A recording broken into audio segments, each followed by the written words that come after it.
मुंबई की रिपोर्ट आपने देखी, लेकिन मुंबई से भी ज्यादा जो शहर डरा रहा है वो है दिल्ली। दिल्ली के सबसे बड़े कोरोना अस्पताल के अंदर आज पहली बार कैमरा पहुंचा। अंदर से जो तस्वीरें सामने आई वो सन्न कर देने वाली हैं। इंडिया टीवी के 3 रिपोर्टर भास्कर मिश्रा, मनीष प्रसाद और पवन नारा ने इस स्टोरी पर काम किया है।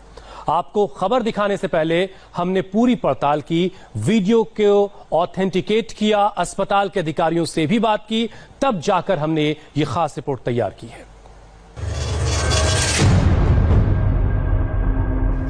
ये तस्वीरें भयानक हैं, दर्दनाक हैं। इनको देखने के लिए बड़ी हिम्मत चाहिए।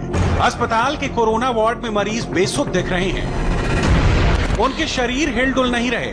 वार्ड में कोई केयर करने वाला नहीं दिख रहा। अस्पताल के वेटिंग एरिया में लाशें ही लाशें नजर आ रही हैं। स्ट्रेचर पर कम से कम 4 लाशें दिख रही हैं। इस कॉरिडोर के बाहर दूसरी तरफ भी 2 कोरोना मरीजों के शव रखे गए हैं। ये शव यहां कितने घंटों से हैं, कोई नहीं जानता। विचलित करने वाली ये तस्वीरें हम आपको आगे दिखाएं। उससे पहले ये बता दें कि ये दिल्ली के सबसे बड़े डेडिकेटेड कोरोना अस्पताल LNJP यानी लोक नायक जयप्रकाश नारायण अस्पताल का वीडियो है। ये कोई वायरल वीडियो नहीं है, बल्कि ऑथेंटिक वीडियो है। इनमें किसी भी तरह की काट छांट नहीं की गई है। बस हमने इसे थोड़ा सा एडिट किया है, क्योंकि रॉ वीडियो इतने भयानक हैं कि हम आपको पूरा नहीं दिखा सकते। अस्पताल की लॉबी में लाशों की ऐसी तस्वीरें कुछ दिन पहले मुंबई में दिखी थी। अब वैसी ही तस्वीरें दिल्ली के अस्पताल में दिखी हैं। इंडिया टीवी रिपोर्टर पवन नारा ने LNJP अस्पताल जाकर इसकी तहकीकात की। जब हम LNJP अस्पताल की मॉर्चरी में पहुंचे तो वहीं के एक डॉक्टर ने जो हमें बताया वो सन्न कर देने वाला है। भरा हुआ है कि है अभी? हाँ, भरा हुआ, काफी बड़ी। एग्जैक्ट फिगर हम बता नहीं पाएंगे।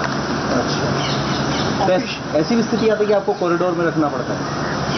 हाँ, 1-2 बार आई है ऐसी स्थिति है। मैं डॉक्टर हूँ यहाँ पे, लेकिन सीनियर डॉक्टर जो है उन्हीं को अलाउड है ये प्रेस रिलीज।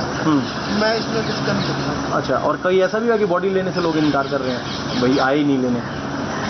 ऐसा भी हो जाता है। LNJP अस्पताल का वीडियो तो आपने देख लिया, अस्पताल की मॉर्चरी के डॉक्टर को भी सुन लिया, लेकिन हमने ये वीडियो बनाकर छोड़ नहीं दिया। हम सॉल्यूशन की तलाश तक गए। इसलिए हमने दिल्ली के स्वास्थ्य मंत्री सत्येंद्र जैन से डायरेक्ट सवाल पूछा। बेड्स का अरेंजमेंट कर लेना, अस्पताल में इंतजाम करना, ये तो एक तैयारी हो गई, एक बात हो गई, लेकिन हो क्या रहा है उन अस्पतालों में, ये दूसरी बात है। आज हमारे संवाददाता ने जो दिल्ली का सबसे बड़ा कोविड हॉस्पिटल है आपकी सरकार का, LNJP, जहां 2000 बेड्स हैं, उस अस्पताल के अंदर के वार्ड के कुछ वीडियो एक्सेस किए हैं सर। मैंने वो वीडियो देखे हैं और आप यकीन मानिए मैं स्तब्ध था उन वीडियोस को देख करके। जो आलम था अस्पताल के अंदर, लोग बेसुध पड़े हुए हैं, किसी की गर्दन झूल रही है, आधा बेड पर है, आधा जमीन पर है, कोई नग्नावस्था में बेड के नीचे पड़ा हुआ है, पता नहीं वो जिंदा है कि मर गया है। बाहर कॉरिडोर के अंदर 4-4, 5-5 लाशें पड़ी हुई हैं। सर, ये हालत है LNJP की, जो दिल्ली का सबसे बड़ा अस्पताल है कोरोना से लड़ने के लिए। क्या कहेंगे इस पे? देखिएगा, आपके जो भी वीडियो, मेरे रजत जी का नंबर आपके पास है, आप मेरे पास भेजिएगा, जरूर उसको बिल्कुल ठीक करेंगे अगर ऐसी कोई भी शिकायत है। देखिएगा, मैं ये नहीं कह रहा कि कोई भी कमी नहीं है, अगर है तो उसको बिल्कुल ठीक किया जाएगा। आप जरूर मेरे पास वीडियो भेजिएगा, हम इसको ठीक करेंगे। सर, ये वीडियोस हमने आपके दफ्तर को भेज रखे हैं, उम्मीद करता हूं आप उसको देखेंगे, लेकिन आप जानकर हैरान हो जाएंगे। आप कहेंगे कि ये सीधे हम आपसे क्यों कह रहे हैं। आप आए उससे पहले हमने इस इशू को उस अस्पताल के लेवल नहीं, आपने बताया, बिल्कुल इसके ऊपर संज्ञान लिया जाएगा। इसको आप तो हमारी मदद कर रहे हैं जी। अगर ऐसी कोई भी कमी कहीं पर भी है, आप बता के मदद कर रहे हैं, बिल्कुल इसको ठीक किया जाएगा। नहीं सर, मैं उम्मीद करता हूं ठीक होगा। मैं सिर्फ आपको हमारा अनुभव बता रहा हूं और दिल्ली वाले भी सुने। ये हमने उस अस्पताल के जब लेवल पर रेज किया, हमने वहां अस्पताल में जो PRO हैं, CMO हैं, उनके पास हम लेकर के गए, हमें जवाब मिला, आई एम स्पीचलेस। ये अस्पताल के अफसर हमसे कह रहे हैं, आई एम स्पीचलेस, आप इसको डायरेक्टर के लेवल पर लेकर के जाइए। कुछ तो सर बहुत गड़बड़ हो रहा है।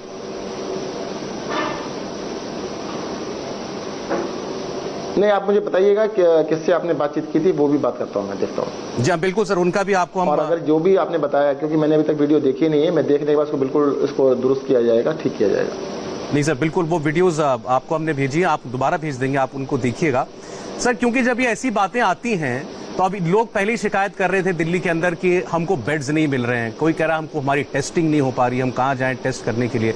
उसके ऊपर से जब ऐसी तस्वीरें दिखती हैं, लापरवाही की तस्वीरें दिखती हैं, तो लोगों का कॉन्फिडेंस शेक होता है।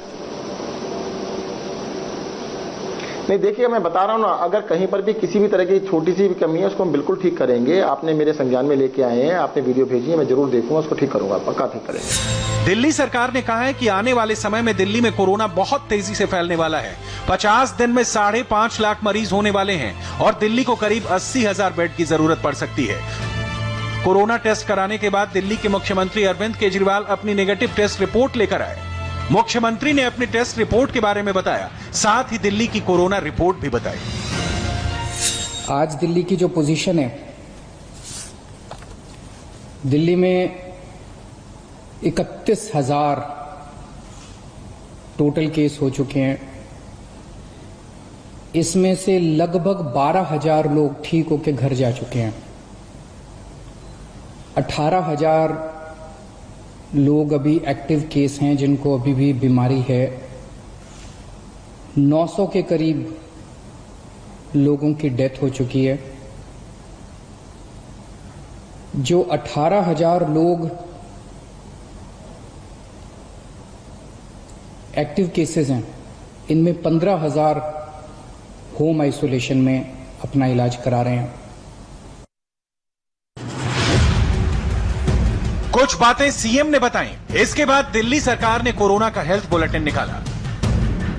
हेल्थ बुलेटिन के हिसाब से दिल्ली में एक दिन में सबसे ज्यादा 1501 नए केस आए और 48 लोगों की मौत हुई। बैकलॉग को मिलाकर दिल्ली में एक दिन में मौत का नंबर 79 बढ़ गया। दिल्ली में कोरोना के टोटल केस 32,810 हैं। इनमें से 12,245 लोग बीमारी से रिकवर हो चुके हैं और 984 लोगों की मौत हो चुकी है। मगर जो नंबर सबसे ज्यादा चिंता बढ़ाने वाला है वो ये है, 19,581। दिल्ली में 19,581 एक्टिव पेशेंट हैं जिनको इलाज चाहिए, मेडिकल केयर चाहिए, डॉक्टरों की मदद चाहिए, अस्पताल में बेड चाहिए और जरूरत पड़े तो आईसीयू और वेंटिलेटर सपोर्ट भी चाहिए। आने वाले समय में दिल्ली में कोरोना बहुत तेजी से फैलने वाला है। 15 जून को उम्मीद है कि 44,000 केस हो जाएंगे। जो आज 31,000 केस हैं, ऐसा अनुमान है कि 15 जून तक 44,000 केस हो जाएंगे। 30 जून तक 1 लाख केस हो जाएंगे। 15 जुलाई तक 2.25 लाख केस हो जाएंगे और 31 जुलाई तक लगभग 5,32,000 केस हो जाएंगे दिल्ली में टोटल। और इसको देखते हुए 15 जून तक हमें 6,681 बेड्स की जरूरत पड़ेगी। 30 जून तक 15,000 बेड्स की जरूरत पड़ेगी। 15 जुलाई तक 33,000 बेड्स की जरूरत पड़ेगी। 31 जुलाई तक 80,000 बेड्स की जरूरत पड़ेगी। दिल्ली सरकार ने एसिम्प्टोमेटिक यानी बिना लक्षण वाले मरीजों को अस्पताल की जगह घर पर क्वारंटीन रहने का फार्मूला निकाला है। इस फार्मूले के तहत करीब 15,345 कोरोना मरीज घर पर ही रहकर कोरोना से लड़ रहे हैं। मगर जितने बच गए हैं उनके लिए भी अस्पताल के बेड मिलना कठिन हो रहा है। कुछ ज्यादातर प्राइवेट हॉस्पिटल्स जो हैं वो अभी भी लोगों को एडमिट करने से मना कर रहे हैं। इसके बारे में आपकी सरकार और क्या सख्ती से कार्रवाई करेगी? देखिएगा, मैंने पहले भी बताया था कि हमने एक ऐप बनाया है जिसके अंदर सभी बेड्स, किस अस्पताल में कितने बेड और कितनी ऑक्यूपाइड है। आज ऐसी कोई शिकायत नहीं आ रही है कि हॉस्पिटल में बेड अवेलेबल है और मना कर दे, ऐसा कोई नहीं कह रहा है। हाँ, अभी बेड्स हमने कल सारे हॉस्पिटल से बात करके 2,000 बेड्स बढ़वाए हैं प्राइवेट हॉस्पिटल्स के अंदर, जो अगले 2 या 3 दिन में सारे एक्टिव हो जाएंगे। तो उसके बाद आपको जो बड़े, देखिए अभी भी प्राइवेट हॉस्पिटल में लगभग 3,000 बेड हैं, जिसमें से 1,000 बेड अवेलेबल हैं, परंतु जो 2,000 बेड ऑक्यूपाई हो चुके हैं, हो सकता है कि भी 70 हॉस्पिटल हैं, 70 में से 40 हो सकता फुल हैं, बाकी 30 में अवेलेबिलिटी है। जो 40 फुल हो चुके हैं उनके अंदर भी फर्दर हमने बढ़ा दिया है, जो कि अगले 2-3 दिन के अंदर अवेलेबल हो जाएंगे। ठीक है सर। और सर, ये टेस्टिंग को लेकर के बहुत सी शिकायतें आ रही हैं कि टेस्टिंग लोग कराने जा रहे हैं तो या तो वो पहले डॉक्टर का प्रिस्क्रिप्शन मांगते हैं, और दूसरा ये एक्सपर्ट्स भी सवाल उठा रहे हैं कि क्या दिल्ली सरकार ने एसिम्प्टोमेटिक मामलों में टेस्ट करना पूरी तरह बंद कर दिया है? देखिए, मैं सबसे पहले आपको बता देना चाहता हूं, डॉक्टर का प्रिस्क्रिप्शन कंपलसरी है, बिना डॉक्टर के प्रिस्क्रिप्शन के आप टेस्ट नहीं करा सकते हैं। कारण उसका बता देता हूं कि अदरवाइज तो जो बीमार नहीं है, जिसके पास पैसा है, वो तो लाइन लगा के सब करा लेंगे।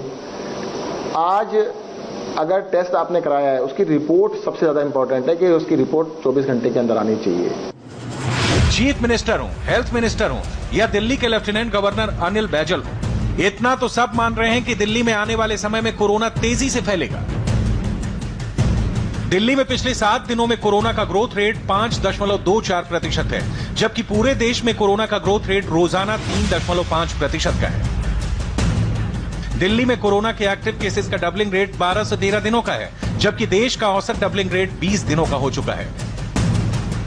दिल्ली में हर रोज जितने लोगों के टेस्ट हो रहे हैं, उनमें से हर 4 में एक आदमी कोरोना पॉजिटिव निकल रहा है, जो बड़े खतरे की आहट दे रहा है। 10 मई को 5077 लोगों की कोरोना टेस्ट रिपोर्ट आई, जिनमें 1501 पॉजिटिव केस निकला, यानी 29.56% सैंपल कोरोना पॉजिटिव निकले। 9 मई को 5464 लोगों की कोरोना रिपोर्ट आई थी, जिसमें 1366 सैंपल पॉजिटिव पाए गए थे, यानी 25% सैंपल कोरोना पॉजिटिव निकले। इसमें एक दिन पहले यानी 8 मई को दिल्ली में सिर्फ 3699 कोरोना टेस्ट रिपोर्ट आई थी, जिनमें 1007 पॉजिटिव केस निकले थे, यानी 27.22% सैंपल कोरोना वाले निकले थे। क्या दिल्ली में कम्युनिटी स्प्रेड शुरू हो चुका है? ये सवाल हमने एम्स के डायरेक्टर डॉक्टर रणदीप गुलेरिया से पूछा। सर, दिल्ली से आज अच्छी खबरें नहीं आ रही हैं। पहले तो दिन में दिल्ली की सरकार ने यह कहकर सबको डरा दिया कि दिल्ली में जुलाई के एंड तक 5.5 लाख मामले हो जाएंगे, और आपने भी सर कुछ दिनों पहले ये कहा था कि दिल्ली का पीक जून जुलाई में कभी होगा, लेकिन वो इस हद तक होगा ये नहीं अंदाजा था। आप सहमत हैं जो अनुमान लगाया है दिल्ली की सरकार ने एक्सपर्ट्स की राय पर? देखिए, ये कहना तो है कि क्या कितने केसेस होंगे और कितने पेशेंट्स को एडमिशन की जरूरत पड़ेगी, लेकिन ये बात आपकी सही है कि आस्ता आस्ता केसेस बढ़ रहे हैं, लेकिन हमारा रिकवरी रेट भी काफ़ी अच्छा है। तो अगर हमें अपने हेल्थ केयर फैसिलिटीज़ को ठीक रखना है तो हमें 2-3 चीज़ें करनी पड़ेंगी। एक तो सिटीजन रिस्पॉन्सिबिलिटी, सब लोग की रिस्पॉन्सिबिलिटी है कि हम इस इन्फेक्शन को अपने शहर में फैलने से रोकें। तो जैसे जैसे लॉकडाउन खुल रहा है तो सोशल डिस्टेंसिंग, मास्क लगाना, हैंड वॉशिंग, ये और भी ज़्यादा ज़रूरी हो जाता है, चाहे हम ऑफिस जाएं, चाहे शॉपिंग करने जाएं, या कहीं बाहर खाना खाने जाएं, या किसी तरह से ट्रैवल करें। दूसरा चीज़ ये है कि हमें ये भी समझना चाहिए कि जो 80 से 90% जो लोग हैं जो कोविड से इन्फेक्ट होते हैं, उनको बड़ी माइल्ड इलनेस होती है और उनको हॉस्पिटल में एडमिट होने की ज़रूरत नहीं है। वो घर पे ही आइसोलेट कर सकते हैं, डॉक्टर से टेलीफोन के माध्यम से संपर्क कर सकते हैं, और इससे हॉस्पिटल के जो स्ट्रेन पड़ेगा वो कम हो जाएगा, और सिर्फ जो क्रिटिकली इल पेशेंट्स हैं या जिनको ऑक्सीजन की जरूरत है वही हॉस्पिटल में फिर दाखिल हो पाएंगे। दिल्ली में अगले 2 से 3 दिनों में 2000 एक्स्ट्रा हॉस्पिटल बेड तैयार करने का ऑर्डर दिया गया है। दिल्ली सरकार का अनुमान है कि जून के अंत तक 15,000 नए बेड की जरूरत होगी, लेकिन बड़ी चिंता 31 जुलाई को लेकर है, जब दिल्ली में 80,000 बेड्स की जरूरत का अनुमान लगाया गया है। मैं खुद निकलूंगा, कल से परसों से मैं खुद जमीन पे उतरूंगा, मैं खुद जाके स्टेडियम्स को, बैंक्वेट हॉल्स को, होटल्स को तैयार करवाएंगे। हम लोग जितना ज़्यादा से ज़्यादा हो सकेगा हम कोशिश करेंगे। मैं बस इतना कह सकता हूं कि हमारी कोशिशों के अंदर ईमानदार कोशिश होगी और पूरी कोशिश होगी, कोई कमी नहीं होगी।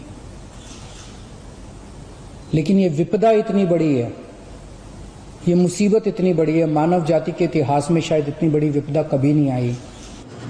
दिल्ली सरकार के पास करीब 10,000 बेड्स हैं। प्राइवेट हॉस्पिटल और नई फैसिलिटी को मिलाकर 10,000 बेड्स और हो सकते हैं, लेकिन 80,000 बेड तैयार करना बहुत ही मुश्किल है। ये बात दिल्ली एम्स के डायरेक्टर रणदीप गुलेरिया भी मान रहे हैं। इसलिए हमने उनसे पूछा कि दिल्ली वालों की जान कैसे बचेगी। तो हर व्यक्ति डर रहा है, वो सोच ही रहा है कि कोरोना हुआ मतलब जान गई। एक मौत का डर जो है वो हर किसी के चेहरे पर दिखाई दे रहा है। ऐसे में उन लोगों के लिए आप क्या कहना चाहते हैं? नहीं, सबसे पहले मैं ये कहना चाहूंगा कि अगर हम अपने देश के भी आंकड़े देखें या बाहर के भी आंकड़े देखें तो कोरोना से जो मोर्टेलिटी है वो बहुत कम है, 2 से 3% है। तो मतलब कि ये कि 97% पेशेंट जो बिल्कुल ठीक हो जाते हैं। और अगर हम भारत के भी आंकड़े देखें तो भारत में मोर्टेलिटी कम है, और हम अगर देखें कि हमारे आईसीयू में वेंटिलेटर पे कितने पेशेंट्स हैं तो वो सिर्फ 1% के करीब है।